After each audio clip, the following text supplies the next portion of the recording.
It had no cartouches bearing her name, and it was found in the early 1920s by German excavators. But it looks nothing like this version of Nefertiti, which was found on the walls of Tel Armana, which was actually the city of Akhenaten. But yet this one has been claimed to be Nefertiti, meaning the beautiful one has come, and is supposed to be the most beautiful woman who ever lived.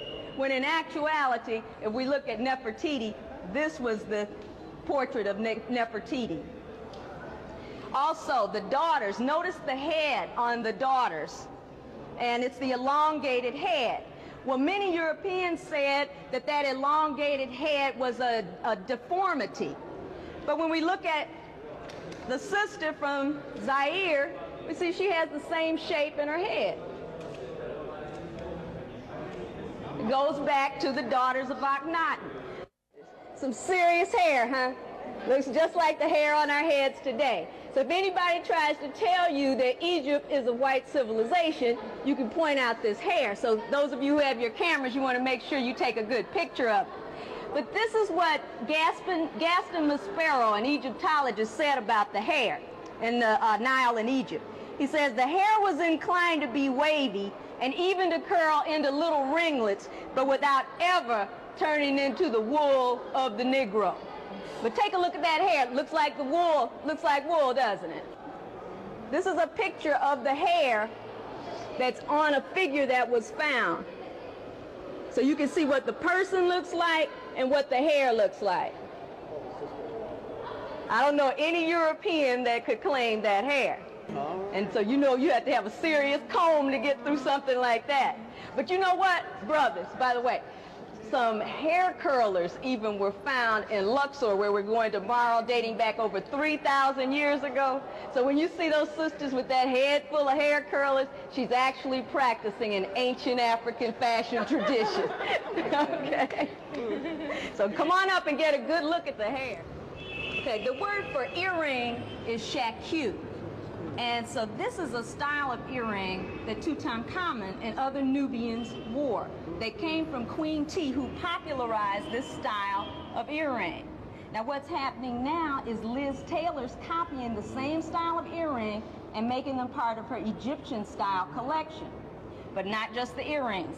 Take a look in here, because there's a bracelet that's called a minifret. And when Ahmose was crowned king, his mother, Ahotep, wore this bracelet.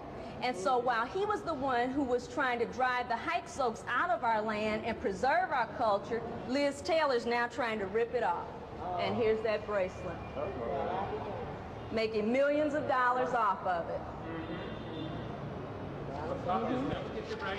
Never get it right. Taking everything we have. Now you can see the grandeur of African people, brothers and sisters, like looking at this grand master right here, Amenhotep III. Amenhotep III was known in the 18th dynasty as the grand master builder during his time. And when we get into Upper Egypt, you're going to see the temple that he also built on too. You're going to see the lotus columns that he also built in Luxor. But as you look in the courtyard of Luxor, you'll see some toothpick columns that the Romans built. And when you look at these toothpick columns and you see the columns that Amenhotep III built, you'll see who truly was the grand master builder during his time was Amenhotep III.